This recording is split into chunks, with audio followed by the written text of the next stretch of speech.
بزرگوں نے، ہمارے علماء اکرام نے عقیدہ ختم نبوت کے حوالے سے اور قادیانیت کے حوالے سے بہت سیر حاصل گفتگو فرمائی ہے۔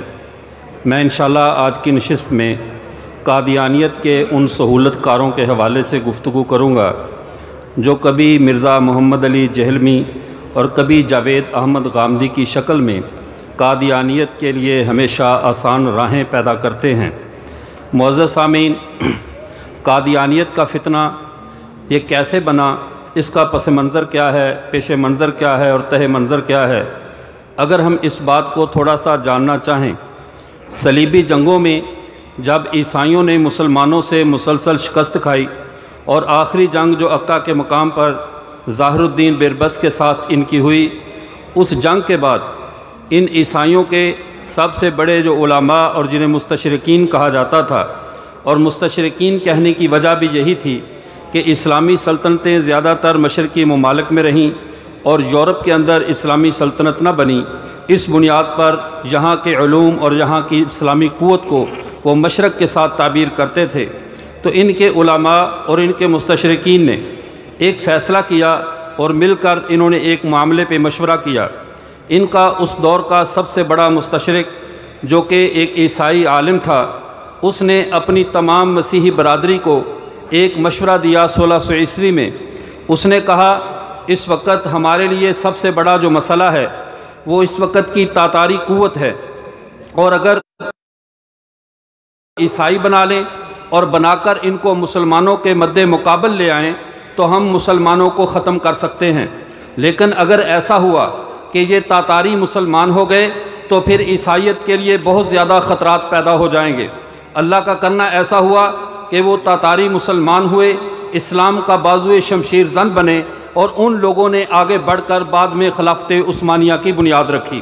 اب اس کے بعد جب انہوں نے دیکھا تو ان کا سب سے بڑا پادری جو عرب ممالک کے اندر باضابطہ عیسائیت کی تبلیغ کر چکا تھا، جس کا نام ریملولس تھا، اس شخص نے باقاعدہ اپنی میٹنگ کے اندر لوگوں کے سامنے ایک اصول بیان کیا، آج کے بعد اگر ہم مسلمانوں سے جنگ جیتنا چاہتے ہیں، اگر ہم اپنی میدان جنگ کی شکست کا بدلہ ہم کسی اور میدان میں لے سکتے ہیں تو اس کی ایک صورت ہے کہ ہم مشرقی علوم کے مطالعہ کو بطور ہتھیار کے استعمال کریں، اور مشرقی علوم کے مطالعہ کے ساتھ ہم مسلمانوں کو جو عسکری میدان میں ہم ان سے شکست کھا چکے ہیں، ہم روحانی اور علمی میدان میں مسلمانوں کو شکست دے سکتے ہیں۔ اس کے بعد ان کی پیدر پہ میٹنگیں ہوئیں، ان میٹنگوں کے اندر مختلف مشاورتیں ہوئیں، مشورے ہوئے۔ ایک مشورہ یہ ہوا کہ اس کا کیسے مقابلہ کیا جائے، اس مشرقی علوم کو ہم مسلمانوں کے مقابل کیسے اتاریں۔ میں یہ ان ساری تحریکوں کا جو بر صغیر پاک و ہند میں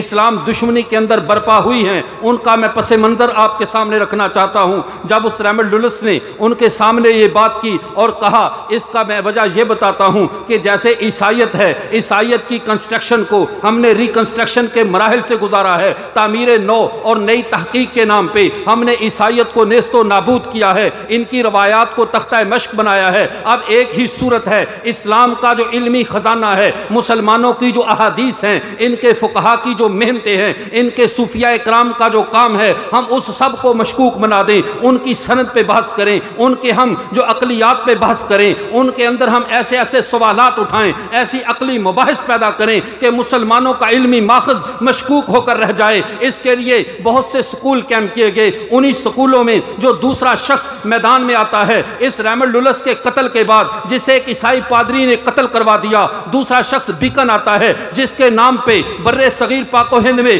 بیکن ہاؤس کھلے، اس کی تعلیم کو آج بھی پھیلا رہے ہیں۔ اس شخص نے بھی آ کر وہی کام کیا، مشرقی علوم کا مطالعہ، ہماری کتابوں کا مطالعہ، احادیث کے ضعیف اور موضوع اور ناسخ اور منسوخ کی مباحث کو عوام الناس کی سطح تک لے آئے کہ عوام الناس اٹھیں، احادیث پہ بحث کریں، عوام الناس اٹھیں اور فقہ پہ بحث کریں، عوام الناس اٹھیں، قرآن کی تفاسیر بیکن کا نظریہ چلتا رہا۔ اس کے بعد تیسرا شخص میدان میں آتا ہے، اس کا نام مارٹن لوتھر تھا۔ مارٹن لوتھر نے آ کر اس تحریک کو برِ صغیر پاک و ہند تک پہنچایا۔ اس کا پہلا جو بدترین تجربہ کیا گیا وہ اکبر بادشاہ کے دین الہی کی شکل میں تھا۔ اکبر بادشاہ نے سابقہ تمام روایات کو جن کا تعلق حدیث کے ساتھ تھا، فقہ کے ساتھ تھا، سب کا انکار کر کے ایک نئے مذہب دین الہی کی بنیاد رکھی جو عیسائیت کی ریکنسٹرکشن کا مسامنا نہیں کر سکی۔ عیسائیت زیر ہو گئی، لیکن ہندوستان کا مضبوط مذہبی پس منظر، ہندوستان کے لوگوں کا اپنے علماء پر اندھا اعتماد، یہ ایک ایسی چیز تھی کہ اکبر بادشاہ باوجود کہ قوت رکھتا تھا، باوجود کہ بادشاہت اس کے پاس تھی، لیکن یہاں کی قوم کا اپنے علماء سے اتنا تعلق مضبوط تھا کہ اس کی بادشاہت کے باوجود اس کے خود ساختہ دین کے غبارے سے ہوا نکل گئی، اس کا دین نہیں چل سکا۔ مسلمان روایات پرست رہے، مسلمان کو نے اپنے پیغمبر صلی اللہ علیہ وسلم کی احادیث کا پہرا دیا، فقہ کا پہرا دیا، تصوف کا پہرا دیا، ایک ایک چیز کو سنبھال کے رکھا۔ جب یہ تحریک بھی ناکام ہوئی، پھر دوسرا کام یہ تھا، اسی ریکنسٹرکشن کے نام پہ، اس تعمیر نو کے نام پہ، اس نئی تحقیق کے نام پہ جو نیا فتنہ برپا کیا گیا، اس فتنے مختلف قسم کے سامنے آئے۔ ایک فتنہ یہ تھا کہ مسلمان جب تک عقیدہ ختم نبوت سے جڑے ہوئے ہیں اس وقت تک ان کے اندر کوئی بھی تجدیدی تحریک کامیاب نہیں ہو سکتی۔ ایسی تجدیدی تحریک جو اسلام کی بنیادوں کو کھوکھلا کر دے، اسلام کی بنیادوں کو گرا دے، اس کی دیواروں کو متزلزل کر دے، وہ تحریک تب کامیاب ہوگی جب مسلمانوں کی روایات سے ہٹ کر ان کے پیغمبر کی ذات پہ حملہ کیا جائے۔ ذات پہ حملہ کیسے کیا جائے؟ اب یہ تعمیر نو کی بات جو کہ یہودیوں نے اس پس منظر میں جس کے ذریعے ان عیسائیوں نے پوری دنیا میں عیسائیت کو گرایا تھا، اس کے ذریعے اب اسلام کو گرانا چاہتے تھے۔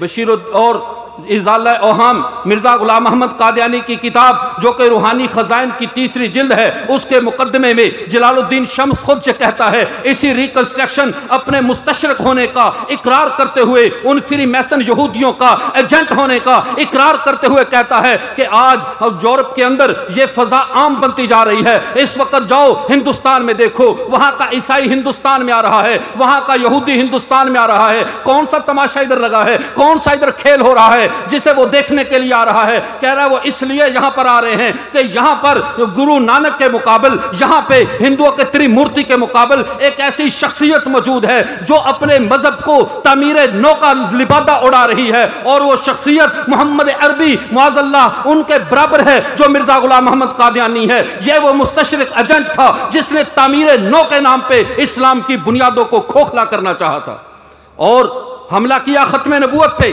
لیکن اللہ جزائے خیر دے ہمارے اکابرین کو، ان لوگوں نے نہ دن دیکھا نہ رات دیکھا، اپنی ذمہ داری کو پوری طرح نبھایا، اس طرح نبھایا کہ وہ ختم نبوت کا مسئلہ، وہ عقیدہ جس کے بارے میں کبھی بھی دو رائے نہیں رہی، امت مسلمہ جس کے معاملے میں ہمیشہ ایک پیج پہ رہی ہے، لیکن ہمارے ارباب اقتدار کی شروع سے یہ بد قسمتی رہی ہے۔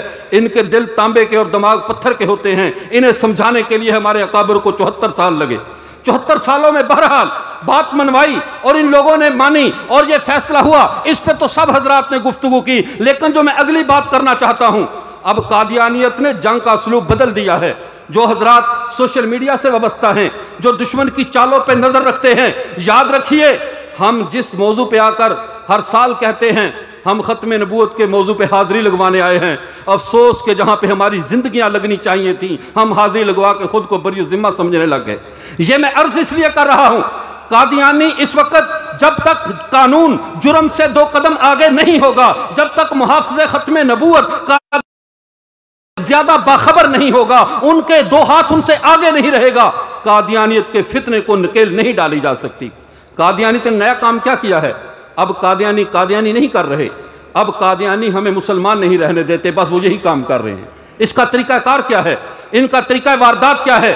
مسلمان اندر سے وہ لوگ جو خود کو مسلمان کہلوائیں لیکن ان کو خریدا جائے، انہیں استعمال کیا جائے، ان کے ذریعے پھر باضابطہ مسلمانوں کے اندر اپنی ہمدردی پیدا کی جائے، اور مسلمانوں کے اندر جو پیغمبر کی ذات اقدس کی وجہ سے ان منکرین ختم نبوت کے بارے میں نفرت پائی جاتی ہے، اس نفرت کو اگر محبت سے نہ بدل سکیں تو کم از کم ہم الفت سے تو بدل دیں، تھوڑا سا تعلق کے ساتھ تو بدل دیں۔ اس کام کے لیے کیا کام کیا گیا؟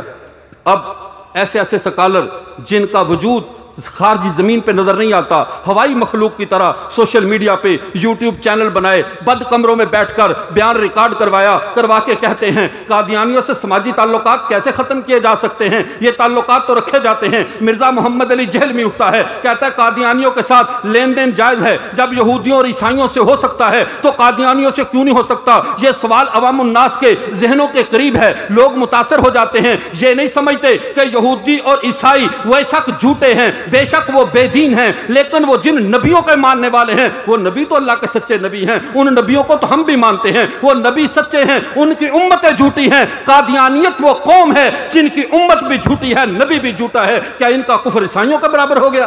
ان کا کفر یہودیوں کے برابر ہو گیا؟ تو میں عرض کر رہا تھا، اب انہوں نے ان لوگوں کو خریدا کہ تم مسلمانوں کے اندر ہمارے بارے میں نرم گوشہ پیدا کرو، مسلمانوں کے باہمی اختلافات کو ہوا دو، ان کی عبارتیں آپس میں پیش کرو، اس مسلک والے کو اس مسلک سے لڑاؤ۔ نتیجہ یہ نکلے ان کی قوت آپس میں ٹکرا کے پاش ہو جائے اور قادیانیت کی طرف کسی کی توجہ نہ جائے، اور جب بات آئے تو کہو ان سے سماجی تعلقات رکھنے میں کیا برائی ہے، سماجی تعلقات رکھنے میں کیا حرج ہے؟ یاد رکھیے زندگی کے ساتھ کسی بھی قسم کا نرم رویہ اختیار کرنے کی شریعت نے کہیں بھی گنجائش نہیں چھوڑی۔ اور آگے چلیے، ایک تو یہ تھا مرزا محمد علی جہلمی جس کا علماء تعاقب کر رہے ہیں، ہم اس سے غافل ہیں، ہمارے سکول و کالج کا نوجوان اس سے متاثر ہوتا چلا جا رہا ہے۔ دوسرا فتنہ جسے جاوید احمد غامدی کہا جاتا ہے، یہ وہ شخص ہے جو مسلمانوں کی بنسبت کفار کا خوشامدی ہمیشہ زیادہ رہا ہے۔ اس شخص نے کیا کارنامہ سر انجام دیا؟ ہم یہ سمجھتے ہیں یہ مسلمانوں کی باتیں کرتا ہے، یہ اسلام کی دعوت دیتا ہے، اس کے عقائد کو اٹھا کر دیکھو۔ مرزا غلام احمد قادیانی جس طرح حیات عیسیٰ علیہ السلام کا منکر ہے، جاوید احمد غامدی منکر ہے، اس قادیانی حضرت عیسیٰ کے رفع الی السماء کا منکر ہے، یہ جاوید احمد غامدی بھی منکر ہے، اور مرزا غلام احمد قادیانی حضرت عیسیٰ کے آسمان سے نازل ہونے کا منکر ہے، جاوید احمد غامدی بھی منکر ہے۔ مرزا قادیانی حضرت مہدی علیہ الرضوان کی متعلقہ تمام روایات کو، تمام حدیث کو وہ متروک اور کسی نہ کسی درجے کی ضعیف اور موضوع حدیث کہتا ہے۔ یہی بات جاوید احمد غامدی کہتا ہے، قدم قدم پہ تو اس کے ساتھ چل رہا ہے، پھر نرمی کس بات کی؟ پھر اس کا یہ کہنا مسلمانوں تم قادیانیوں کے ساتھ سختی کرتے ہو، یہی بات تو محی الدین ابن العربی رحمۃ اللہ علیہ نے کہی ہے، یہی بات تو شیخ مجدد الفسانی، شیخ احمد سرہندی رحمہ اللہ نے کہی ہے، یہی بات تو مولانا عبید اللہ سندھی نے کہی ہے۔ سب جھوٹ، آدھی باتیں نقل کرنا، قوم کو دھوکہ دینا اور قوم کا اندھا دھند اس کے پیچھے چل پڑنا، اپنے علماء کی طرف توجہ نہ کرنا۔ یاد رکھنا شیخ حضرت محی الدین ابن العربی رحمۃ اللہ علیہ نے فتوحات مکیہ میں 35 مقامات پہ ڈنکے کی چوٹ پہ پیغمبر کی ختم نبوت کو بیان کیا ہے۔ ان پر یہ الزام لگانا کہ وہ پیغمبر کی ختم نبوت کے منکر ہیں، ان غامدیوں کا طریقہ کار کیا ہے؟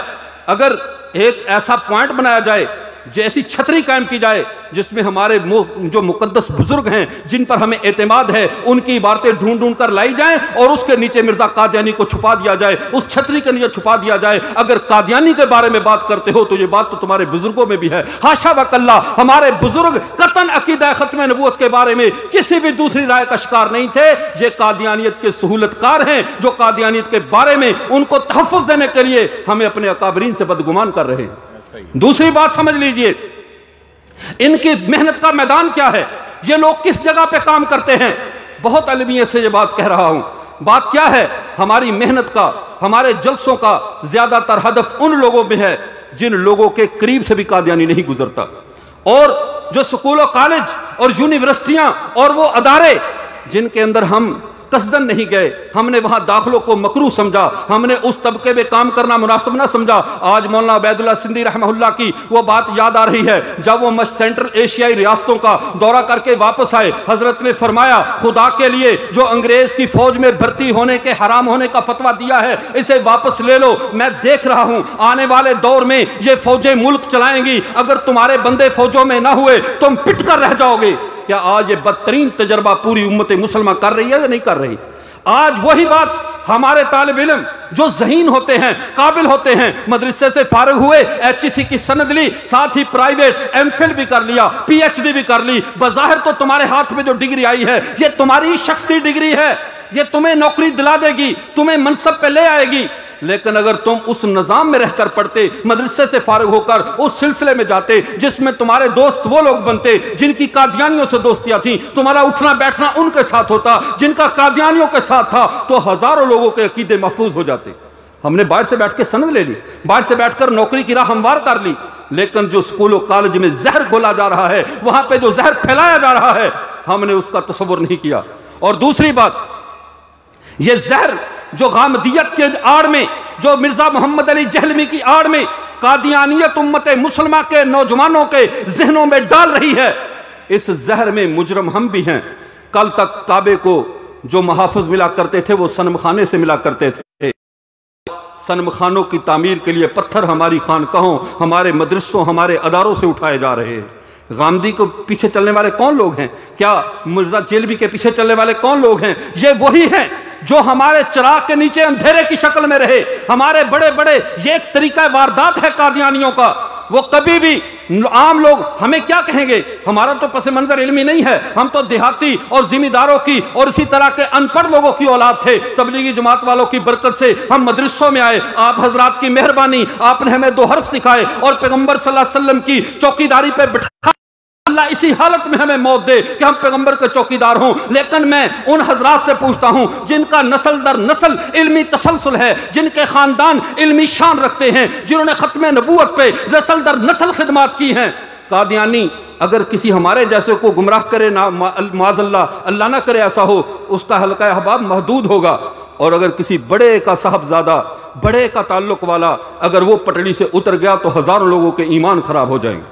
وہ دلیل کے طور پہ پیش کریں گے، یہ ہے جس کا دادا، جس کا نانا تحریک ختم نبوت میں تھا، آج اس کے بیٹے، اس کے پوتے پڑپوتے، اس کے دوتے کی بات کو تو سنو، یہ ہماری وکالت کر رہا ہے۔ یہ ہے دشمن کے لیے ہم باہر کے دشمنوں کو تو سنبھال لیں گے، باہر کے سانپوں کو ہم سنبھال لیں گے، لیکن ان قصر تقدس کی بالکونیوں پہ بیٹھے ہوئے ان طوطوں کا بھی کچھ علاج کرو جن کے سروں پہ بڑے بڑے رشتوں کی، بڑے بڑے نسبوں کا سایہ ہے۔ یہ پیغمبر کے گلشن کو اجاڑنے کے لیے کن کے ہم نوا بنتے جا رہے ہیں؟ خدا کے لیے ان کا بھی کچھ سوچا جائے۔ ہمیں اپنی چارپائی یہاں دیکھنا ہوگا، ہمیں اپنے گھروں میں بھی دیکھنا ہوگا۔ کیوں قادیانیت نہیں، اب غامدیت، اب جہلمیت یہ ہمارے اندر وار کر چکی ہے۔ اس نے ہمارے نوجوانوں کا عقیدہ خراب کر دیا ہے، اس کو تحقیق کے نام پہ ایسے راستے پہ چلا دیا ہے جس راستے کے آگے سوائے جہنم کے کوئی راستہ نہیں ہے۔ 1980 سے قبل تک کا اگر ہم لٹریچر اٹھا کر دیکھ لیں، اس وقت سے پہلے 2 قوتیں لڑ رہی تھیں، ایک طرف روحانیت تھی، ایک طرف مادیت تھی۔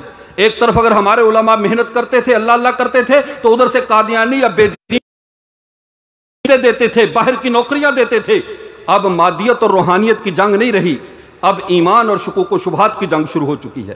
اب قادیانی ہمارے مقابلے میں کوئی پیسہ خرچ نہیں کرتے، وہ کچھ رشتے نہیں دیتے، وہ کچھ باہر کی نوکریاں نہیں دیتے، جھانسے نہیں دیتے، وہ شکوک و شبہات دیتے ہیں۔ بخاری کی روایت اٹھائی، ادھر سے کسی بزرگ کی بات اٹھائی، ہمارے دماغوں میں زہر ڈالا۔ اب یہ شخص اپنے طور پہ یہ سمجھتا ہے کہ میں تحقیق کر رہا ہوں، در حقیقت اس نے اپنے ایمان کو شکوک کی تلوار کے ساتھ کاٹ کے رکھ دیا ہے۔ یہ ایمان سے محروم ہو چکا اور سمجھ رہا ہے میں تو علمی کام کر رہا ہوں، میں تو پیغمبر کے دین کا، اپنے ایمان کی حفاظت کر رہا ہوں۔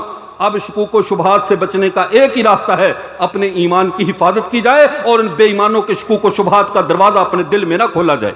اس کی صورت کیا ہے؟ اس کا طریقہ کار کیا ہے؟ ہمارے جو لڑکے اسکول و کالج کے ہیں، اب تقریر ہر وقت میں ہم کرتے رہیں، بتاتے رہیں، سابقہ تاریخ دہراتے رہیں، اب نئی تاریخ رقم ہو رہی ہے۔ ہمارے بڑوں کی تاریخ سنانا باعث اجر ہے، ان کے واردہ، ان کا جو طریقہ کار تھا، انہوں نے جس طرح محنت کی، یہ ہمارے ایمان کو تو تازہ کر رہی ہے۔ لیکن اگلی تاریخ کے صفحات پہ کیا لکھا جائے گا، میں نے اور آپ نے کیا کیا ہے؟ آنے والی نسل کس کی باتیں کرے گی؟ آنے والی نسل کس کا رونا روئے گی؟ اب بتائیے ہم نے آنے والی نسل کا ایمان بچانے کے لیے کیا کیا ہے؟ ایک گھر سے 2 بچے ایک سکول جا رہا ہے، ایک مدرسے میں جا رہا ہے، مدرسے والے اور سکول والے کا آپس میں کوئی تعلق نہیں ہے، اس کی دوستی کس سے ہے، اس کا تعلق کس سے ہے؟ مدرسے والا مطمئن ہے، کہ میں تو قرآن پڑھ رہا ہوں، میں تو حافظ قرآن بن گیا، میں تو عالم بن گیا۔ اگر ہماری کسی کالج تک رسائی نہیں ہے تو جس کا بھائی کالج میں پڑھ رہا ہے اس کی اپنے بھائی تک تو رسائی ہے یا نہیں ہے؟ اس کو چاہیے اپنے بھائی کو قابو کرے۔ یہ ذمہ داری صرف علماء کی نہیں ہے، یہ کالج کے پروفیسر کی بھی ذمہ داری ہے، ٹیچر کی ذمہ داری ہے، ڈاکٹر کی ذمہ داری ہے، ہر شعبہ ہے زندگی سے تعلق رکھنے والے شخص کی ذمہ داری ہے۔ اب چوروں پہ نہیں، چوروں کے سہولت کاروں پہ بھی نظر رکھنی ہوگی۔ اب صرف ان بے دینوں کو نہیں، ان بے دینوں کے بارے میں امت مسلمہ میں نرم گوشے پیدا کرنے والوں پہ بھی کڑی نظر رکھنا ہوگی۔ یہ نہیں دیکھنا یہ تحقیق کر رہا ہے، یہ فلاں کر رہا ہے۔ یاد رکھیے، ایک بات سنا کے بات کو ختم کرتا ہوں۔ حضرت عمر رضی اللہ تعالیٰ کے زمانے میں ان کی فوج کا ایک کمانڈر تھا، وہ لوگوں سے یہ کہا کرتا تھا سورہ زاریات کی تفسیر پڑھو۔ ان کے اندر شکوک و شبہات پیدا کرتا تھا۔ جب یہ شکایت حضرت عمر رضی اللہ تعالیٰ تک گئی اور حضرت عمر بن العاص رضی اللہ تعالیٰ خط لکھا، یہ زبی نامی جو کمانڈر ہے، فوج کا جرنیل ہے، لوگوں سے کہتا ہے سورہ زاریات کی تفسیر پڑھو۔ وہ ایک علمی موضوع ہے، یہ ایسا تو نہیں ہے کہ ہر بندہ اس کو سمجھ سکے۔ حضرت عمر رضی اللہ تعالیٰ نے سامنے بٹھا لیا اور ہاتھ میں ڈنڈا پکڑا اور اس کے سر پہ مارنا شروع کر دیا۔ اس وقت تک مارتے رہے۔ اس نے کہا امیر المومنین، اگر آپ کا ارادہ مجھے قتل کرنے کا ہے تو بلا مشابہ بلا شک و شبہ مجھے قتل کر دیجئے، لیکن تشدد تو نہ کیجئے۔ اگر آپ کی خواہش یہ ہے کہ میرے دل سے یہ خناس نکل جائے کہ میں عوام الناس کو تحقیق کا درس دیتا ہوں، عوام الناس کو خود تحقیقی کے راستے پہ چلاتا ہوں، تو میں قسم کھاتا ہوں میرے دماغ سے خناس نکل گیا، آج کے بعد میں عوام کو یہ نہیں کہوں گا کہ فلاں موضوع پہ خود تحقیق کر لو۔ عوام کا کیا کام ہے تحقیق کرنے کا؟ یہ کام علماء کا ہے۔ عوام ایسے میدان میں آئے گی۔ حضرت عبداللہ بن وہب المصری رحمہ اللہ فرماتے ہیں الحدیث مذلۃ الا الفقہاء، پیغمبر کی حدیث اگر فقہاء کے علاوہ حدیث کو سمجھنے والا نہ ہو، ایسا شخص اگر براہ راست مطالعہ کرے تو پیغمبر کی حدیث سے بھی وہ گمراہی کے راستے پہ چل پڑے گا۔ کون سی تحقیق؟ کس کام کے پیچھے چل پڑے؟ اور اگلی بات ایک اور سن لیجئے، علامہ ابن بطہ رحمہ اللہ اپنی ابانۃ الکبریٰ میں یہ روایت لکھتے ہیں کہ محمد ابن سیرین رحمہ اللہ کے پاس دو شخص آئے، انہوں نے آ کر کہا ہم آپ سے بات کرنا چاہتے ہیں۔ کہا میں تو آپ سے کوئی بات نہیں کرنا چاہتا، آپ ملحد اور بے دین ہو، اور ملحد اور بے دین سے ہم بات نہیں کرنا چاہتے۔ انہوں نے کہا ہم آپ کے سامنے اللہ کے قرآن کی چند آیات سنانا چاہتے ہیں۔ اب ہمارے لوگ بھی یہی کہتے ہیں بات سن لو کیا حرج ہے، غامدی کو سن لو کیا حرج ہے، سنو تو صحیح وہ کیا کہتا ہے۔ لیکن محمد ابن سیرین رحمہ اللہ نے کیا کہا؟ جب انہوں نے کہا ہم اللہ کا قرآن سنانا چاہتے ہیں، انہوں نے فرمایا میں تم سے اللہ کا قرآن بھی نہیں سننا چاہتا، میری مجلس سے نکل جاؤ ورنہ میں تمہاری مجلس سے اٹھ کر جا رہا ہوں۔ انہوں نے کہا آخر وجہ کیا ہے؟ مریدوں نے کہا ان کو کیوں نکال دیا گیا؟ بے شک یہ ملحد ہیں، بے شک یہ بے دین ہیں، لیکن سنا تو اللہ کا قرآن رہے تھے، سن لینے میں کیا حرج ہے؟ ابانۃ الکبریٰ کی دوسری جلد میں یہ واقعہ ابن سیرین رحمہ اللہ کا موجود ہے، جو جلیل القدر تابعی ہیں۔ وہ فرماتے ہیں، کہتے ہیں نہیں، جو بدعتی، جو ملحد، جو میرے پیغمبر کے دین کا دشمن اگر اللہ کا قرآن بھی سنائے تو لوگوں کے دلوں کو ٹیڑھا کر دیتا ہے۔ اب یہ کہاں سے بات آ گئی؟ جس کی بات چاہے سن لو، جس کی تقریر ہے نیٹ پہ لگاؤ۔ آج یہودی مبلغ اپنے نیٹ کی شکل میں ہمارے گھروں میں گھس چکے ہیں، ان کے مبلغ اپنے میڈیا کی شکل میں ہمارے نوجوانوں کے ذہنوں کو یرغمال بنا چکے ہیں، ہمارے دل و دماغ اغوا کیے جا چکے ہیں۔ اب بچنے کی ایک ہی صورت ہے، جیسے حضرت حبیب بن زید رضی اللہ تعالی نے کہا تھا میں بہرا ہوں، اپنے نبی کے علاوہ میرے کان کوئی بات نہیں سنتے۔ اب میں بہرا ہوں، میرے کان کوئی نئی بات سننے کوئی تیار نہیں ہے۔ آج کے ملحدین، آج کے یہ جدیدیے جن کا تسلسل ریمنڈ لولس سے لے کر بیکن تک، بیکن سے لے کر آرٹن بارٹن لوتھر تک وہاں سے چلتا ہوا آج پہ اگر مرزا غلام احمد قادیانی کی نسل میں گیا ہے تو ایک دوسری نسل بھی چلی ہے، حمید الدین فراہی، امین احسن اصلاحی، اس کے بعد جاوید احمد غامدی۔ یہ وہ طبقہ ہے جنہوں نے تحقیق کے نام پہ دین کا بیڑا غرق کیا ہے۔ اور یہ میں اپنی طرف سے نہیں کہہ رہا، یوٹیوب پہ دیکھیے، جاوید احمد غامدی خود کہتا ہے، وہ کہتا ہے میرے استاد امین احسن اصلاحی نے کہا ہے کہ ہم نے قرآن کے سمجھنے میں جتنی بھی رکاوٹیں تھیں، یعنی حدیث تھی، فقہ تھی، علماء تھے، ہم نے ان سب کو بلڈوزر کر دیا ہے، اب براہ راست ہم قرآن کو سمجھیں گے۔ جو میرے نبی کے صحابہ کو چھوڑ کر قرآن سمجھے اسے نہیں سمجھ میں آتا، جو پورا علمی سلسلہ ذبح کر کے نبی کے رب کا قرآن سمجھنا چاہے اسے قرآن سمجھ آ جائے گا۔ اس لیے ضروری ہے اپنے عقیدوں کی حفاظت کے لیے، اپنے عقیدوں کے تحفظ کے لیے ایک تو فضول چیزیں سننا چھوڑ دیجئے، نمبر دو فضول تحریریں پڑھنا چھوڑ دیجئے۔ تمہاری آنکھ کان ناک کے بارے میں قیامت کے دن حساب کیا جائے گا، صرف بد نظری پہ نہیں، بری بات دیکھنے پہ، برے آدمی کا خطاب سننے پہ، صرف گانا سننے پہ نہیں، پیغمبر کے دشمنوں کی بات سننے پہ بھی بات پرس ہوگی، اس کے بارے میں بھی پوچھا جائے گا۔ ہر ایک کی بات سننے کے لیے تمہارے کان نہیں ہیں، ہر منظر دیکھنے کے لیے تمہاری آنکھ کا نظارہ نہیں ہے۔ تمہاری آنکھ وہی دیکھے گی جو تمہارے پیغمبر دکھانا چاہتے ہیں، تمہارے کان وہی سنیں گے جو تمہارا پیغمبر تمہیں سنوانا چاہتا ہے۔ اس کے علاوہ کوئی بات سننے کے لیے ہمارے دماغ تیار ہے تو سو تو نہیں گئے۔ اب آخری بات عرض کرتا ہوں، اس پہ آپ صلی اللہ علیہ وسلم نے تربیت کیسے فرمائی۔ حضرت عمر رضی اللہ تعالیٰ عنہ اتنے جلیل القدر صحابی ہیں، ان کے سامنے جب انہوں نے ایک تورات کی عبارت پڑھنا شروع کی رسول اللہ صلی اللہ علیہ وسلم کے سامنے، آپ صلی اللہ علیہ وسلم کے سامنے جب پڑھی اور کہا لقد اصبت کتابا حسنا من اہل الکتاب، اے اللہ کے رسول اہل کتاب کا ایک اچھا سا لٹریچر ملا ہے، کیا میں آپ کو سناؤں؟ اللہ کے رسول خفا ہوئے، وہ کہنے لگے رضیت باللہ ربم وبالاسلام دینا وبمحمد صلی اللہ علیہ وسلم نبیا، کہتے رہے۔ اللہ کے رسول کا غصہ ٹھنڈا ہوا تو انہوں نے آپ صلی اللہ علیہ وسلم نے فرمایا لو کان موسیٰ حیا ما واسعہ الا اتباعی، آج اگر موسیٰ علیہ السلام بھی زندہ ہوتے تو میری اتباع کرتے۔ جب موسیٰ خود موجود ہوں وہ میری اتباع کریں گے، اپنی کتاب نہیں پڑھیں گے۔ تو اے مسلمان، آج تو کس کی کتاب پڑھ سکتا ہے؟ اپنے نبی کی بات کو چھوڑ کے، نبی کے متعلقہ لکھا ہوا لٹریچر چھوڑ کے دشمن کا لٹریچر پڑھے، ان کی باتیں سنیں، ان کا پیغام سنیں۔ اب بظاہر تو سمجھتا ہے میں بڑا وسیع الظرف ہوں، یاد رکھو وسیع الظرف برتنوں میں جانور منہ ڈالا کرتے ہیں، برتن وہی ہے جو ڈھانپ کے رکھا ہو، ورنہ چلتے پھرتے بازاری جانور، بازاری جو ہے وہ مخلوقات اس کے اندر اپنا لعاب دہن ڈال دیتی ہیں، برتن ناپاک ہو جایا کرتے ہیں۔ وسیع الظرفی عقائد میں ٹھیک نہیں ہے، وسیع الظرفی اپنے مشرب میں ٹھیک نہیں ہے۔ ہمارا ایک مشرب ہے، ایک موقف ہے، ہم اپنے پیغمبر کی بات سنتے ہیں اور جو ان کی بات سنائے وہ سنتے ہیں، اور جو اس سے ہٹ کر کچھ بھی سنائے ہمارے کان بہرے ہیں، ہم کوئی بات سننے والے نہیں ہیں۔ اس لیے میرے دوستو، ان فتنوں صرف قادیانیت نہیں، قادیانیت کے سہولت کار، ان کے تعلق دار، یہ سب کے سب دشمن ہیں، ان سے بھی اپنے ایمان کو بچانا ہے۔ سکول و کالج میں آپ کا تعلق ہے، اپنے بھائیوں سے بتاؤ یہ جاوید غامدی بہت بڑا فتنہ ہے، اس کی بات کو مت سننا، یہ فتنہ پھیلا رہا ہے، تمہارے دلوں میں زہر ڈال رہا ہے، تمہیں اسلاف تمہارے دین کے شعبے کو اسلام کا متوازی شعبہ کہہ رہا ہے، اس سے بھی بچو، جہلمی سے بھی بچو۔ اسی طرح اور جتنے چھوٹے موٹے فتنے سوشل میڈیا پہ، چاہے وہ حنیف دار جیسے منکر حدیث کی شکل میں ہوں، اس سے بھی بچو۔ ہمیں ان کی تشہیر مقصود نہیں، لیکن فتنے کی بچنے کا یہی طریقہ ہے، اسے مخفی نہ رہنے دیا جائے، فتنے کو اوپن کر دیا جائے، تاکہ کوئی بندہ بھی جب وہ فتنہ اٹھے بچہ پہچان جائے یہ فتنہ ہے، اس سے بچ کر رہنا ہے۔ فتنے چھپانے سے فتنے نہیں چھپا کرتے، فتنے ننگے کرنے پڑتے ہیں، فتنوں کو چھپا کر نہیں رکھا جاتا۔ رسول اللہ صلی اللہ علیہ وسلم نے دجال کی علامات بتائی ہیں یا نہیں بتائیں؟ اس لیے بتائی ہیں کہ تم اس فتنے میں واقع نہ ہو جاؤ۔ منکرین ختم نبوت کی علامات بتائی ہیں، ایک ایک چیز بتائی ہے، اور ایک آخری حدیث پیغمبر صلی اللہ علیہ وسلم کی ختم نبوت کے حوالے سے۔ یہ عقیدہ اتنا اہم تھا، جیسے زندہ رہنے کے لیے سانس لینا ضروری ہے، مرنے کے لیے عقیدہ ختم نبوت ہونا ضروری ہے۔ اگر اس کے بغیر مرے تو سمجھو نہیں مرے، جہنم کا ایندھن بنے۔ آخری بات سمجھ لیجئے، رسول اللہ صلی اللہ علیہ وسلم کو اس عقیدے کی مضبوطی اور سنگینی کا علم تھا۔ آپ صلی اللہ علیہ وسلم نے اس معاملے میں پوری امت کو مناظر بنایا، تاکہ کل کو کوئی قادیانی یا ان کا سہولت کار اس کے معاملے میں ہمارے عقیدے کو نرم نہ کر سکے، ہمیں کسی گمراہی کا شکار نہ کر سکے۔ آپ نے فرمایا یاتون من بعدی 30 کذابون دجالون، میرے بعد 30 کذاب اور دجال آئیں گے۔ اللہ کے رسول صرف کذاب بھی کہہ دیتے تو بات کافی تھی، آپ نے فرمایا وہ ساتھ فریبی بھی ہوں گے، عام دجال نہیں، ایسا فریب کریں گے بڑوں بڑوں کا دماغ چکرا جائے گا، وہ چھوٹے موٹے نہیں ہے کہ تم ہر بندہ ان سے جا کر بات کر لو۔ فرمایا وہ دجال ہوں گے، فریبی ہوں گے پرلے درجے کے۔ اے اللہ کے رسول، آپ فریبیوں کے چکر میں ہمیں بتا رہے ہیں کہ وہ فریبی ہیں، ان سے ہمارا ٹکراؤ ہوگا، ان کی ٹکر میں آپ نے ہمیں بتا دیا۔